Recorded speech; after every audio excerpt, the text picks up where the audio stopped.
자, 시작합시다. 이번 시간에는 여러분들이 아주 중요한 부분. 오늘, 아까 수업 끝나고 나서 암기하고라고 했던 게 뭐였죠? 공부하고 가라는 거? 법인의 등록 기준. 자, 법인의 등록 기준은 반드시 수업 끝나고 나서 한번 여러분들 공부하고, 암기 한번 해보고, 암기 흉내만 한번 내보라 그랬죠? 머릿속에 들어가면 다행이고. 자, 일단은, 그러면, 이제, 요것도 이제, 여러분들 머릿속에 완전히 다 집어넣어줘요. 자, 일단 봅시다. 결격사유는 결격사유 효과가 있어요. 요거는, 여러분들 교재에도 잠깐 나오고, 앞에, 그 다음에 뒤에 나오는데, 일단 여러분들이, 요거는 앞에서 일단 설명했죠. 결격사유의 효과예요. 자, 결격사유에 해당되면, 개업중개사는 등록을 할 수 있다, 없다? 자, 그럼 여러분들 54페이지 잠깐 나옵니다. 등록할 수 없다. 그 다음에 등록 반드시 취소. 자, 등록이 취소돼요. 그러니까 여러분들 중개사무소 개설 등록 신청했죠? 결격사유 확인하죠? 만약에 결격사유 해당되면 당신 이것 때문에 안 됩니다. 그럽니다. 거의 다 그날 접수한 날 확인이 돼요. 아까 잠깐 얘기했었죠? 제가 수석중개사가 고용신고하면서 20분 만에 다 끝냈다고. 그날 접수하면서 보통 결격사유는 대부분 확인이 돼요. 자, 그 다음에 또 만약에 중간에 결격사유에 해당된다면 어떻게 돼요? 그때는 등록이 반드시 취소되는 거예요. 어차피 이 업 들어올 수 없으니까. 자, 그럼 고용인 입장에서는 어떻게 한다? 종사할 수 없어요. 그리고 만약에 고용인이 중간에 결격사유에 해당되면 2개월 이내 그 사유를 해소하라. 2개월을 자르라는 얘기예요. 이거 안 자르면 업무정지예요. 자, 그러면 결국은 결격사유에 해당되면 이 업무를 절대로 어떻게 한다? 못한다. 라고 보시면 되죠. 이쪽으로 들어올지 못한다. 자, 그러면 이제부터 결격사유 하나하나씩 보도록 하겠습니다. 자, 일단 제한능력자. 여러분들 교재에는 그냥 제한능력자라고 표시 안 돼 있고, 미성년자, 피한자 후견인, 피성능 이렇게만 돼 있는데요. 이 세 사람이 능력이 제한된다 그래서 제한능력자라 그래요. 자, 미성년자는 어떤 사람? 뭐 여러분 제가 설명 안 해도 되겠죠? 자, 여기 보니까 의제 성년이 있어요. 의제 성년이 곧 들어보신 분 계신가요? 의제 성년으로 의제 인정하는 사람. 미성년자인데 성년으로 인정된 사람 누구예요? 네, 결혼한 사람. 미성년자인데 혼인신고, 법적으로 혼인신고한 사람. 민법에서는 이걸, 여러분 민법에서 혹시 들어보셨는지 모르는데, 민법에서는 이거를 성년으로 인정을 해준다 그랬죠? 그런데, 자, 중개사법은 한다, 안 한다? 안 한다. 중개사법은 나이만 갖고 따진다 그랬습니다. 자, 그리고 피한정 후견인과 피성년 후견인. 여러분들 교재는 피성년 후견이 먼저 들어오고요. 자, 저는 피한정 후견을 먼저 했습니다. 자, 피한정 후견인은 질병 등으로 인하여 사무처리 능력이 부족한 자로서 뭐한 사람? 법원의 심판을 받은 사람. 자, 봅시다. 질병 등으로 사무처리 능력이 부족한 사람이에요. 그러면 얘는 완전히 간 사람은 아니죠? 왔다가 갔다가 하는 사람. 자, 그럼 이런 사람들은 왔다 갔다 하는 사람들이라 해서 다 결격사유가 아니다. 이런 사람으로부터 어떻게 하는 사람? 법원의 심판을 받아야 돼요. 그러면 법적으로 피한정 후견이 됩니다. 자, 그러면 피성년 후견에는 질병 등으로 자, 사무처리 능력이 어떻게 된다? 지속적으로 결여된 자. 그럼 지속적으로 결여됐다니까 뭐예요? 완전히 갔죠. 근데 완전히 갔다고 해서 결격사유가 아니죠. 이 사람은 또 법원에 뭐한 사람? 심판을 받은 사람만. 이렇게 되죠. 근데 여러분들 그 주변에 이렇게 보면 이게 정신적으로 일단 문제가 있거나 이런 사람들은 어떻게 해요? 병원에 입원시키거나 그렇게 하죠. 굳이 법원에 가가지고 이 사람 이렇게 선고해달라고 하지 않죠. 근데 이렇게 법적으로 선고를 해달라고 하는 이유가 뭐예요? 예, 맞아요. 돈 때문에, 돈 때문에. 그래서 제가, 11월 달에 그 얘기했나? 대기업 회장님이 대기업 회장님이 피한정 후견인 선고받은 거 혹시 기억나세요? 들어봤어요? 한 5년 전쯤에 크게 뉴스 나왔었는데. 롯데. 기억 안 나요? 한 5년 전쯤인가? 롯데 회장이 누구예요? 신혁호. 원래 회장이죠? 이 양반이 89살인가 88인가 89살 때 피한정 후견인 선고받았어요. 누가 신청했죠? 네, 둘째 아들. 신동빈이라는 사람. 둘째 아들이 신청해가지고 얘가 후견인 신청을 해서 둘째 아들이 후견인이 됐습니다. 뭐 때문에 그런 거예요, 이게? 재산, 이게 경영권 문제 때문에, 결국은 재산 문제죠. 경영권 문제 때문에 이렇게 된 거예요. 그래서 이 사람, 자기 아버지를 피한정 후견인 신청을 해가지고 법원의 심판을 실제로 선고받았어요. 자, 그래서 결국은 이런 거다. 그러면 만약에 피한정 후견인, 피성년 후견인 선고, 심판을 받았다. 그럼 결격서 벗어나는 방법은 어떻게 했어요? 결격서에서 벗어나는 방법은 치료받아서 정상으로 돌아왔어도 이거예요. 그럼 여러분들이 항상 조심할 것은 법원에서 결정한 것은 어떻게 해야 돼요? 법원에서 뒤집어야 되는 거예요. 그러니까 이거는 나 이제 다 치료받아가지고 정상이다 라는 진단서 있겠죠? 그걸 첨부해서 취소 심판을 신청해줘야 돼요. 그래서 법원에서 취소 심판이 돼야지만 이제 결격서 벗어나는 거예요. 자, 대충 이 미성년자 피한정 후견인, 피성년 후견인은 아마 민법에서도 한 몇 번씩 아마 언급이 될 거예요. 자, 그러면 파산 선고. 파산 선고를 받고 복권되지 않은 자. 자, 이제 여기 제목에 보니까 뭐라고 됐어요? 파산 선고를 받고 복권되지 않은 자라고 돼 있죠. 여기에 지금 여러분들 교재에 법 이름이 없어서 법 이름 안 써놨는데, 자, 일단 그 파산 선고를 받고 복권되지 않은 자 있죠? 그 제목에다가 일감수 없어요. 채무자 회생 및 파산에 관한 법률. 파산에 관한 법률. 채무자 회생 및 파산에 관한 법률. 법이 어떤 법인지는 일단 알고는 가야 돼요. 자, 여러분들이 파산 선고를 하는 것은 근거법이 어디냐? 요게 근거법이에요. 채무자 회생 및 파산에 관한 법률. 자, 그러면 여기에 회생이라는 단어가 있죠? 파산인 단어 있죠? 자, 회생 들어보셨죠? 회생이 뭐라 그랬어요? 그러니까 그냥 글자 그대로 회복시켜서 살려준다. 그러니까 여러분들이 회생 신청을 하면 일정 부분의 채무를 감면시켜주고, 그 다음에 나머지 채무에 대해서 매월 얼마씩 갚아나가도록 채권자와 채무자 사이에서 조정시켜주죠, 법원에서. 그래서 이걸 제대로 갚는지 이것도 계속 확인하고, 자, 얘는 돈을 갚는 거예요. 그러니까 회생은 일단 결격사유고 이다 아니다? 여기 결격사유에 해당되지 않는다. 왜? 돈을 갚으니까. 자, 그러면 파산. 자, 회생은 제가 아마 11월 12일 때 잠깐 이 얘기했을 거예요. 회생은 살려주는 거랬어요. 근데 파산은 뭐라 그랬죠? 죽이는 거다라고 했었죠. 죽이는 거다. 얘는 살려주는 거니까 얘는 죽인다.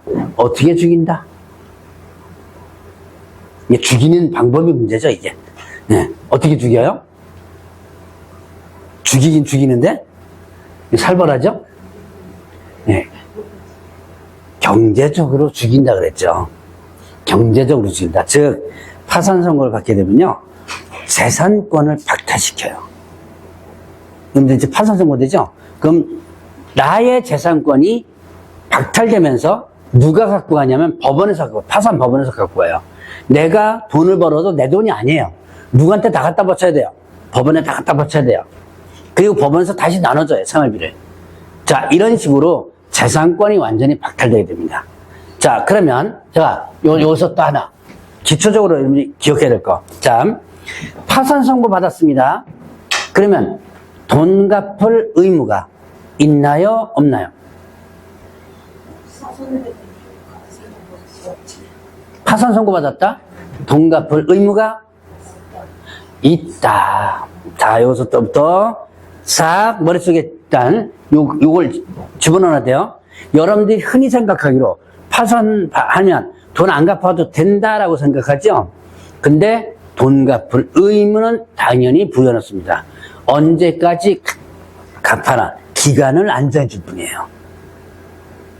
자, 회생은 뭐 매월 얼마씩 갚아라 이런 거 다 정해주죠. 근데 파산은 돈 갚을 의무만 부여해놓고 언제까지 갚아라 기간을 안 정해줘요. 자, 그러나 뭐는 있다? 돈 갚을 의무는 있다. 자, 여기서부터 깔고 넘어가 줘야 돼요. 자, 그러면 이제는 파산 선고를 받았습니다. 복권되지 않은 자는 격격사유죠. 그러면 거꾸로 뒤집어서 복권되면 복권이 뭐예요? 권리가 회복되는 거죠. 그럼 복권되는 방법은 여기 있어요. 면책, 복권 판결, 10년 경과. 자, 여기 면책. 자, 이거 면책 한번 봅시다. 면책, 글자 그대로 해석하면 면책. 글자 그대로 해석하면 뭐라고 해석해요? 책임을 면해주는 결정이죠. 어떤 책임을 면해줘요? 그렇죠. 자, 금방 제가 뭐라 했어요? 파산 선고를 받으면 돈 갚을 의무는 부여해 놓는다 그랬죠?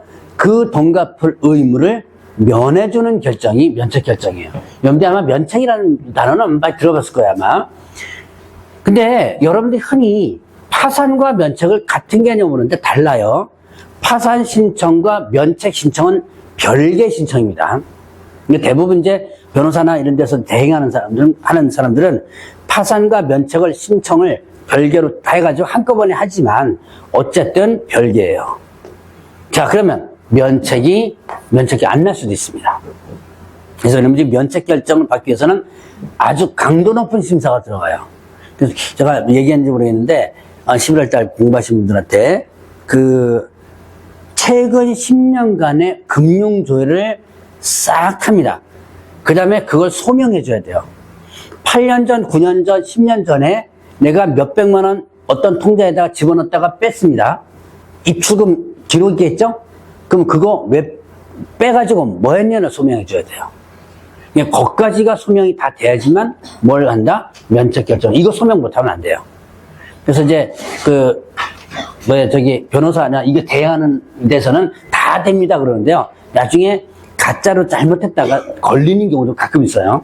자, 이 면책 결정을 안 받으면 이제 뭐 해야 돼요? 돈 갚아야죠? 열심히 돈 벌어서 갚아야 돼요.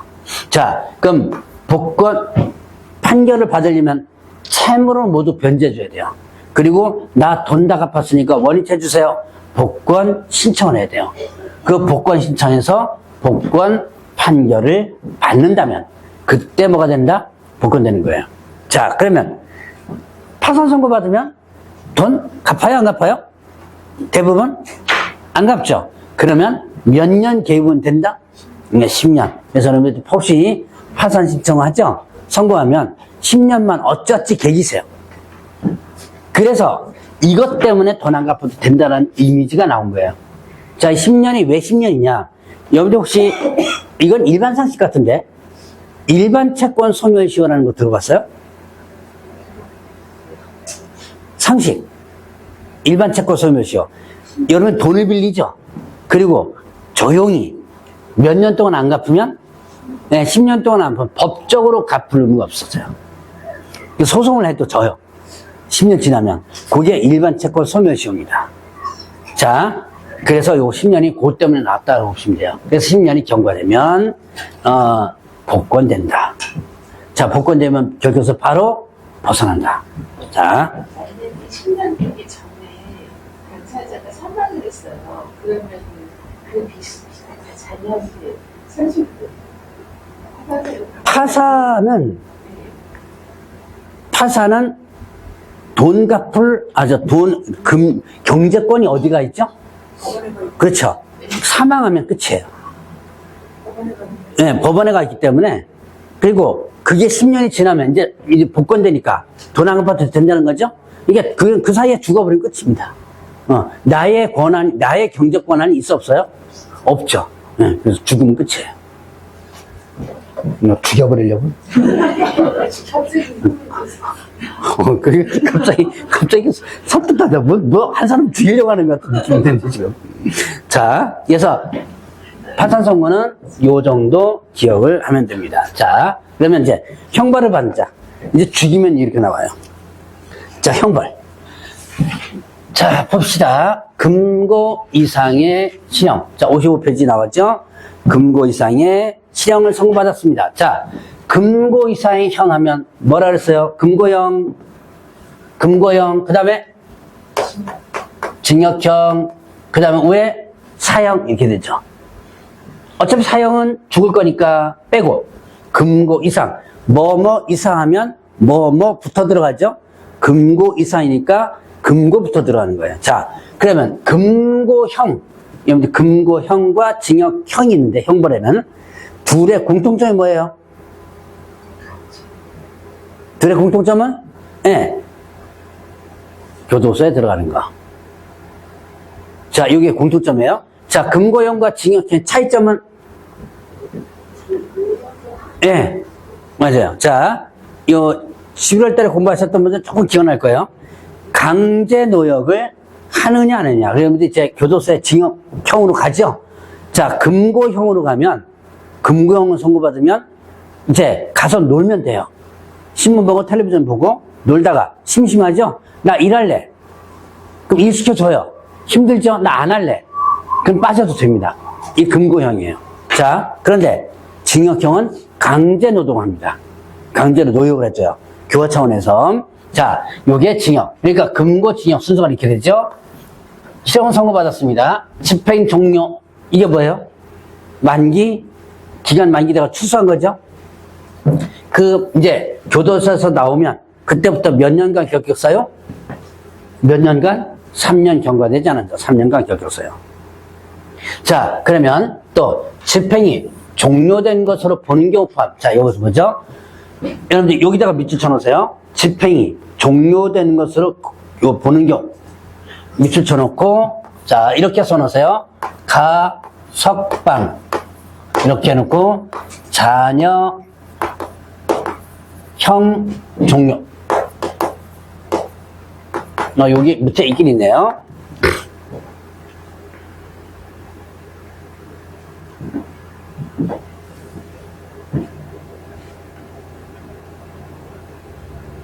자, 봅시다. 뭐뭐로 본다라고 한다면 간주하는 거죠. 종료된 것으로 간주하는 거예요. 그러면 종료된 것으로 간주하는 것은 지금 현재는 종료 안 됐지만 법적으로 끝낸다는 얘기죠. 자, 이 사람은 누구다? 가석방. 자, 가석방 개념, 가석방이란 많이 들어봤죠? 가석방은 가짜로 석방시켜준다. 자, 개념부터 잡아야 돼요. 가석방은 가짜로 석방시켜준다. 요 가짜가 임시 가짜이기도 하지만 거짓 가짜로다가 여러분들 이해하시면 돼요. 자, 그러면 임시로 석방시켜준다 이렇게도 표현하지만 가짜로 석방시켜준다라고 일단 여러분들이 생각하시면 돼요. 석방은 해주되 가짜로 석방시켜주는 거예요. 이게 무슨 뜻이에요? 교도소에서 몸은 빠져나오죠. 근데 내가 받은 형은 살아있어요. 자, 내가 징역 3년형을 선고받았습니다. 그런데 2년 만에, 자, 여러분들 가석방은 뉴스로 많이 들어가죠. 들어는 봤을 거예요. 2년 만에 뭘로 풀려난다면 가석방으로 풀려난다면 교도소에서 요때 몸은 나오지만 내가 받은 형 3년형은 그대로 살아있는 거예요. 그럼 형이 끝나는 시점 언제예요? 교도소는 여기서 나왔지만 형이 끝나는 시점은 요 시점이죠. 요게 종료된 것으로 간주되는 시점이에요. 요때부터 몇 년? 3년. 이렇게 된 거죠. 자, 그러니까 요 풀려난 시점부터 3년이 아니다. 요 세 번 문제 나왔습니다. 이거 참 별거 문제 다 나와요. 제가 본. 저는 제가 뭐 상법, 형법 다 나옵니다. 자, 그래서 요 가석방 개념이 기억을 해 놓으시고, 자, 그 다음에 또 하나. 집행이 면제된 날로부터 3년. 자, 집행면제. 집행을 뭐 하는 거예요? 면해주는 거죠. 이거는 남은 형을 면제시켜주는 거예요. 자, 내가 징역 3년을 선고받았습니다. 2년 만에 뭘로 풀려났다? 자, 이때 집행면제 대표적인 케이스가 바로 특별사면이에요. 두 자로 줄이면 뭐라고 표현해요? 특사. 많이 들어봤죠? 특사. 자, 특별사면을 받으면 남은 형을 면제시켜줍니다. 자, 내가 징역 4년 선고받았어요. 2년 만에 뭘로 풀려났다? 특별사면을 풀려났다. 남은 형 얼마 남았어요? 남은 형이 1년이죠. 1년이 남았죠? 1년을 뭐 한다? 면해 주는 거죠. 결론. 내가 징역 3년을 선고받았습니다. 2년 만에 뭘로 풀려났다? 특별한선으로 풀려났어요. 나 몇 년 징역 받은 거예요? 2년 받은 거죠. 왜? 법적으로 1년이 면제되는 거니까. 그러니까 이때부터 풀려난 시점부터 몇 년? 3년을 계산하면 되는 거예요. 자, 이해 좀 하셨나요? 자, 형벌 받은 거, 자, 금고 이상 실형에서 종료된 것으로 보는 경우 집행면제 기억 좀 해놓으셔야 돼요. 이해를 해놓으시면 됩니다. 기억하면서 이해를 좀 해줘야 돼요. 자, 그리고 이제 금고 이상의 형의 집행유예 기간이 만료되면 몇 년? 2년 경과되지 않은 자. 금고 이상형의, 자, 이제 집행유예 볼까요? 집행이란 집행하는 거죠. 자, 여러분들이 흔히 이렇게 많이 보죠. 징역 1년에 집행 유예 뭐 3년 이런 식으로 뉴스 같은 데 많이 볼 거예요. 그럼 이게 뭐냐라고 궁금해할 겁니다. 뉴스 같은 거 이렇게 보다 보면 그런 게 나올 때 나중에 찾아보세요. 아무 생각 없이 이렇게 보는 것보다는 저게 뭐지? 라고 찾아보면 여러분들 그게 공부가 돼요. 자, 징역 1년 선고 받았죠? 그럼 어떻게 해야 돼요? 교도소에 집어 넣어야죠. 그거를 여기서는 몇 년간? 3년간 집행을 뭐 하겠다? 유예가 뭐예요? 미룬다. 교도소에 집어넣은 것을 뭐 하겠다? 미루겠다는 거죠. 자, 그럼 이렇게 된다면, 교도소 가요? 안 가요? 안 가죠. 그리고 법적으로 효력을 보면 이 집행유예 기간이 조용히 지나면 이 징역 1년의 선고의 효력이 소멸됩니다. 자, 그러나 어쨌든 형을 받았기 때문에 여기서는 몇 년이 경과되지 않은 자? 2년이 경과되지 않은 자. 이렇게 되는 거예요. 자, 아까 형을 직접 받았으면 몇 년? 3년. 근데 집행유예는 몇 년? 3년이 아니고 2년입니다. 자, 그거 조심을 하셔야 되고요. 자, 그러면 이제 집행유예 개념만 일단 짚고 넘어갑니다. 그 다음에, 자, 이 법 위반하여.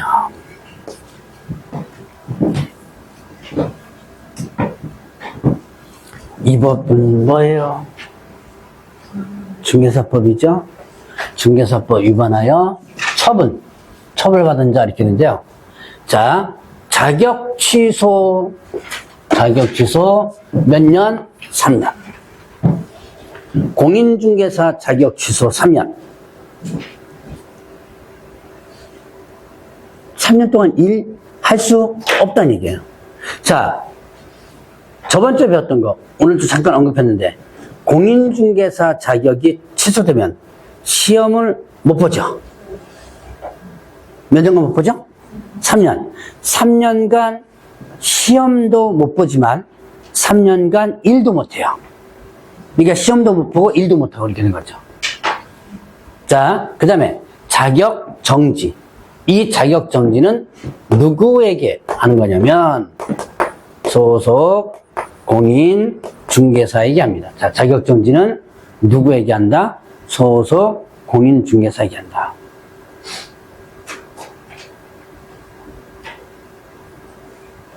그래서 자격정지 나왔다면 누구 생각하라? 자격정지 나왔다 그러면 누구 생각하라? 소속 공인중개사 생각하라. 자, 소속중개사가 자격정지를 받습니다. 그러면 그 정지 기간 동안은 일 못해요. 자, 그 다음에 등록 취소되면, 자, 자격 취소도 있지만 뭐도 있다? 등록 취소도 있죠. 이 등록 취소 몇 년간? 3년간. 자격 취소 3년, 등록 취소 3년 이렇게 돼요. 일 못하는 기간.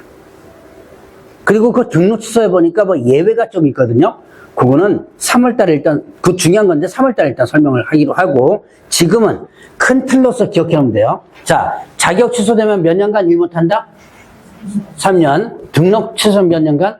3년간 중개업에 종사할 수 없고 등록할 수 당연히 없다라는 부분입니다.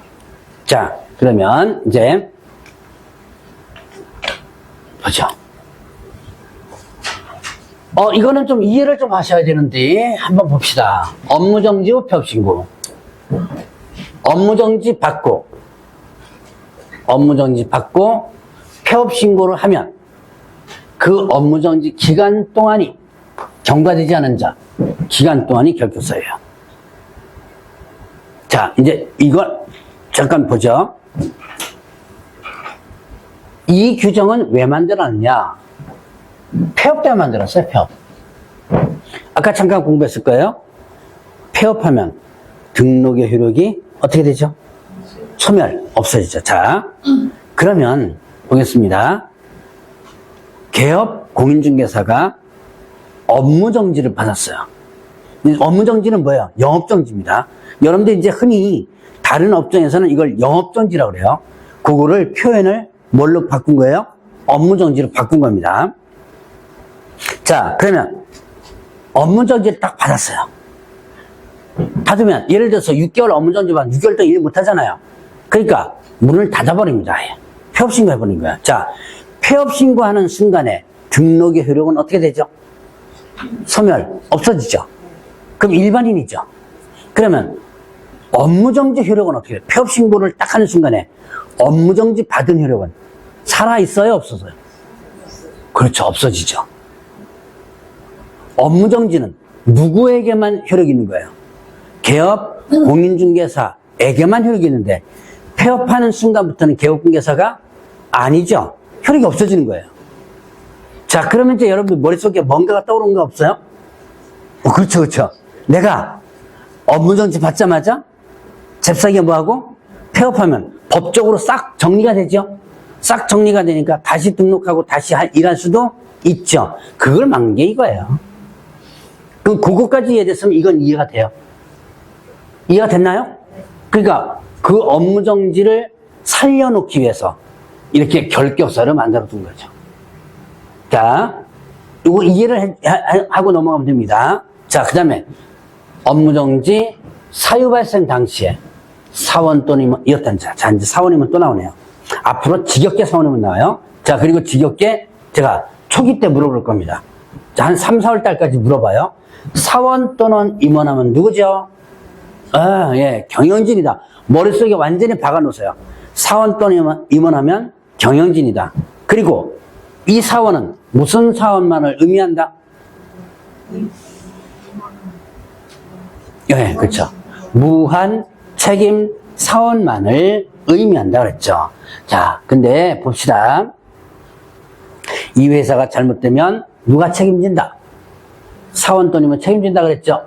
자, 업무정지 받은 법인의 사유 발생한 당시에 사원 또는 임원이었던 자입니다. 이때 개업공개는 업무정지 기간 동안 결격서야 된대요. 업무정지 사유 발생 당시에 사원 또는 임원이었던 자는 그 업무정지 기간 동안을 결격서를 만들었어요. 이게 무슨 뜻? 업무정지 위반 행위를 했을 때, 그때 근무하고 있던, 일하고 있던 사원임원은, 근데 중간에 사원임원이 어떻게 돼요? 나간 거예요. 여러분들 오늘 업무정지 위반 행위를 했죠? 오늘 어쩌고저쩌고 일을 하다가 위반 행위를 했습니다. 오늘 위반 행위 했다고 해서 오늘 당장 어디서 관찰해서 쫓아오는 거 아니죠? 이게 1개월 뒤, 2개월 뒤, 3개월 뒤에 누군가가 찌르거나 아니면 단속 들어오거나 해서 이제 밝혀지는 거죠.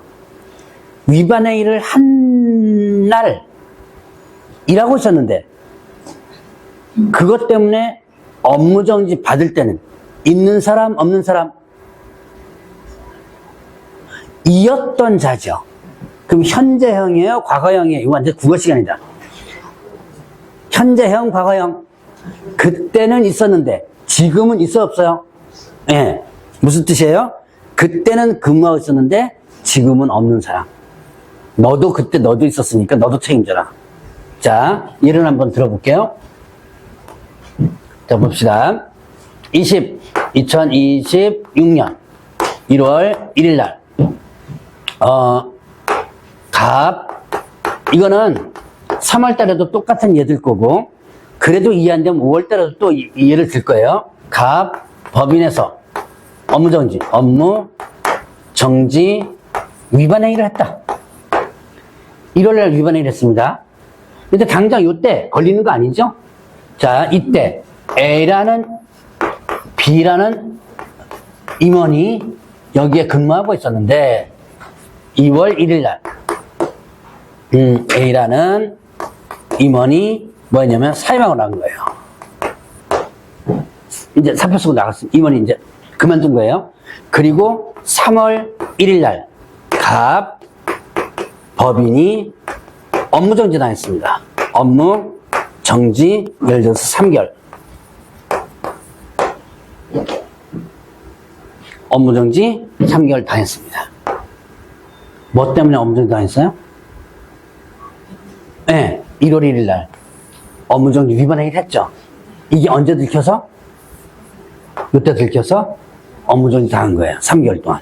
자, 그러면 이때 사유 발생 당시에 사원 또는 임원이었던 자는 누구예요? A예요? B예요? AB예요? 답은? 자, 다시. 그때는 있었는데 지금 없는 사람 누구예요? 그럼 이제 이해됐나요? 자, 그때는 있었는데 지금 없는 사람. 자, B는 나갔다 소리 했어, 안 했어요? 여기 그냥 B 있는 거예요. 그럼 B는 3개월 동안 일 안 하면 돼요. 그럼 결격 사유는 누구냐? 얘죠, 얘. 너 그때 있었지? 너도 책임져라. A. 이해하셨나요? 한번 시험 문제 나왔는데, 출제위원이 이 내용을 헷갈린 거예요, 이게. 그래서 그때 22회 때인가 23회 때인가 출제위원이 문제를 엉뚱하게 냈어요. 그래가지고 그때 답없음 처리된 사례가 실제 있으면 10몇 년 전이에요. 어쨌든 이 이야기다, 이거는. 그래서 이런 거다라는 것만 일단 이해하고 넘어가시면 돼요. 자, 그러면 이제 두 가지 구분 한번 해봤고, 그러면 이제 이 법 위반하여 얼마 이상 벌금형 300만 원에서. 자, 요거 지울게요. 3월달에 또 할 거니까 지워도 되죠? 자, 나중에 안 되면 동영상 갖고 쓰세요. 자, 이 법 위반하여 300만 원. 이 법이 무슨 법이에요?